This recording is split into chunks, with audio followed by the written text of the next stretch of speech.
Today, we reacting to why, I'm not saying that name, quit YouTube. Higa TV. I used to watch him growing up. Like when I was like probably like 6. I wouldn't say 6. I'm probably like 8, 10 years old. Growing up watching him do that parkour and doing all that.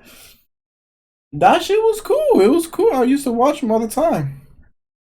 But we haven't seen him in a while. It's been since like 2020, right? Let's see why. NigaHiga hasn't uploaded a video since April 2020, so we're going to provide a full-length explanation for his disappearance, which can only be understood if you first realize I know he used the to channel stream. included another person by the name of Sean Fujiyoshi. Oh, what happened with him? The channel's most notable content, namely how to be emo, how to be gangster, and how to be 15 ninja, years ago, with these bro. 3 videos acting as a foundation for NigaHiga to become YouTube's most subscribed channel for 677 days between August 2009 and June 2011. Although this would also be the point at which Ryan showed early signs that the channel might not last forever, coming specifically during his celebration of 5 million subscribers. Ryan stated that producing each skit was significantly more difficult than his audience might realize, which was followed by him comedically showing his production company, which featured him as the writer, filmer, magician, and editor, perhaps implying that he was overwhelmed by the workload. Yeah, it could be a lot. It could be a lot. Created the Ryan Higa production company. They were so cool. RHPC for short, which on top of Sean introduced another 5 people to help out with the channel. However, while this reduced the workload per person, it increased the scale and complexity of the business, which I used to watch their like game shit. They used to play like Mafia and shit like that before there was like DDG and Chino Alpha Wolf and Dubbed and all them playing Mafia and shit like that.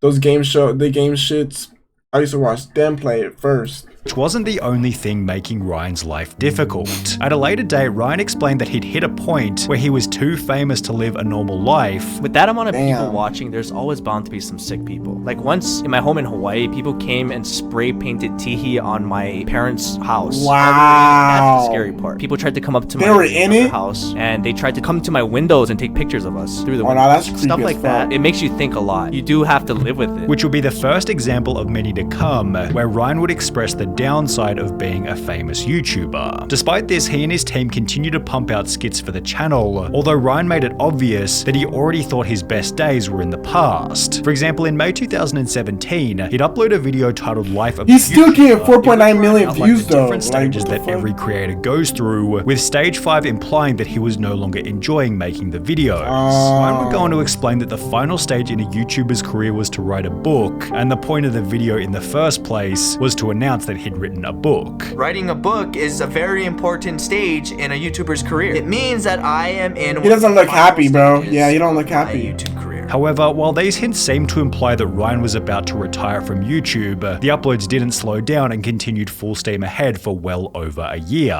That would be until the 2nd of September 2018, when NigaHiga uploaded a video simply titled Oh, I remember this video. As It was suggested by 4 the years title, ago. Sean announced that he was leaving RHPC as he landed a job in the engineering sector and was moving to a different state altogether. I'll be moving to California with my girlfriend, and yeah, this might be it. And while many of the comments implied this would have a major impact on the channel's future, nobody could have predicted the impact that it would have on Ryan himself. Sean's departure seemed to suggest to Ryan that perhaps it was time to move away from these silly YouTube skits and pursue something a little more age appropriate. His childhood friend, who was a year younger than him, was making big life changes, while Ryan was stuck doing the exact same thing that he had been for the last 10 years. I did the same thing every day for years. If you do it for a while, you kind of get to the same place, I think. At a minimum, it seemed to suggest to Ryan that there was better opportunities outside of YouTube, because as highlighted by this comment, the channel was never the same since Sean left. That was only 5 months ago. Videos after Sean announced that he was leaving, Ryan would upload a new video titled If I Quit YouTube, in which he'd begin by stating that he was bored of making videos. Over the past year, I really have been considering quitting YouTube. It's not that I don't want to do YouTube, but I just wasn't having fun making YouTube videos anymore. And as a result, he planned on switching up the content. there's gonna be changes on this channel. And I know that a lot of you praise me and respect me for not changing my content over the years, but this is something I have to do for myself. Ryan expanded on this in a later live stream, during which he implied that he was no longer challenged by the skits he was making. There's nothing that I really feel like, oh, this is gonna be different if I do it. It would have to be something more challenging. Before going on to state that he had even grown tired with the sound of his own voice. Watching yourself over and over and over and listening to yourself, it actually used to make me mad. It's a weird thing to understand until you do it over and over and over. But I would literally be like in my head, I'd be like, Well, I be feeling like that too, though. because you hear and see the same shit over and over and over. It was like frustrating because I would self-critique too much. Having lost the love for his original type of content, Ryan made a quick migration to a podcasting series named Off the Pill, stating that the series was the only alternative to quitting altogether. In the podcast, everyone said don't put it on your channel, but I was just like so over it at that point. Make what I want to make or essentially quit. In a different video, Ryan promised to continue uploading skits in between each podcast episode. So what is while he would have what does the earring on the left ear mean? Like only on the left ear. I have it on the left and I have it on the right.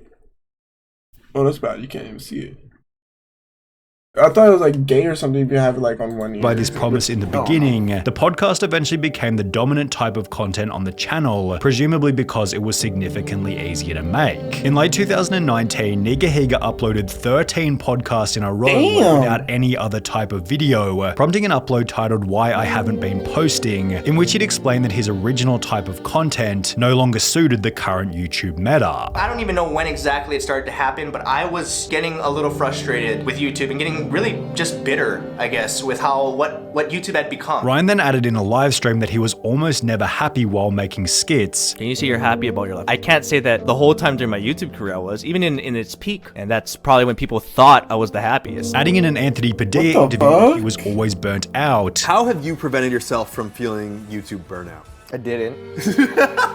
I'll admit that I was burnt out for like years. Before implying on more than one occasion that becoming successful did almost nothing for his own personal fulfillment. Finding fame and money doesn't bring happiness at all. But you don't really know until you really go through it. Ryan then made it obvious that, as someone who made everybody laugh at the expense of his own mental health, he related to the life of Robin Williams. The Robin Williams incident where Isn't that- you can be the funniest, most respected, Bro, famous, loved. he wanted to and kill no one knows himself? what you're going through. So how is his life better than the guy who's working a 9 to 5 right now and is still has a family? That's a better life. Before adding that becoming so successful in his 20s might have been a negative, as he didn't know what else to look forward to. Damn, if this is my goal and I reach this goal and I'm still unhappy, then what am I doing? Like, what else is there? It was obvious that Ryan was feeling a little lost. I wish I could get his like reflecting the fucking madness of his video famous uploads, as his channel became Yeah, a mix give- of give that skits, shit to me. podcasts, and advertisements for his new energy shit. drink. Guys, I released my own energy drink. Isn't this crazy? This persisted that is until the crazy 41st too. episode of Off the Pill, at which point Ryan disappeared altogether, before returning 3 months later by uploading a video titled My I've done- Midlife Crisis.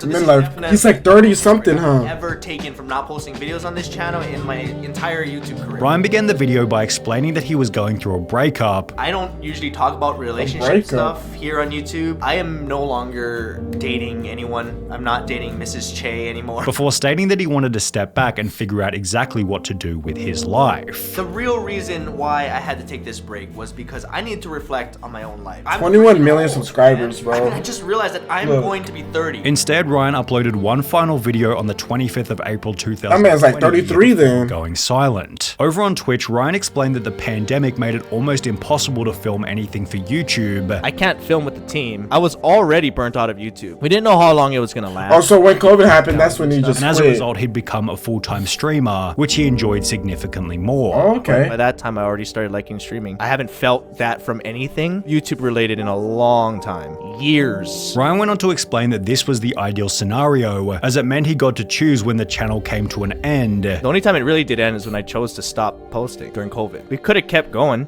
I didn't want to. And I think that's, to me, that was the best way to go out on my own terms versus like, oh, I can't do it, no one's watching. And given his average viewership on Twitch of well over 1,000 people, That's good, his right? migration to the live streaming service might have been a good decision. Plus, this isn't to say that he isn't coming back. Does that mean you're done with YouTube? Not necessarily. I mean, I still, like I said, there's been some days Well, it's where been like I'm 3 really close to years, just, bro. starting to film again. When asked, will you go back to YouTube, Ryan simply stated, I don't know. I have had like more interest in doing creative stuff again. Yet he'd need to take a significant break from Twitch in order to do so. I would have to take a Twitch break for sure. There's no way I could be doing this, keeping up this schedule. Ryan then stated that in order to return, he still stream on he'd need to Twitch? find an idea that he felt extremely passionate about. But it has to be something I really care about. I would have to enjoy doing everything by myself. You'd have to enjoy doing every process, and I don't enjoy doing all of it. I don't want to go and pull footage. You know, I've been through all that already. And even then, he expressed concern about how any new video might perform given the channel's inactivity. It would be lower because I've been so inactive. So based on the algorithm, the first video I upload would get more views. The second one would probably get less. Although just a few days ago, Sean Fujiyoshi uploaded an image to his Twitter showing that the entire RHPC gang were having a reunion, so there could be some new content just around the corner. Shut up, don't tease us like that.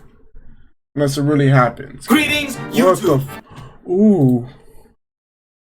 But this was made 2 years ago. NigaHiga hasn't. NigaHiga. I gotta get the.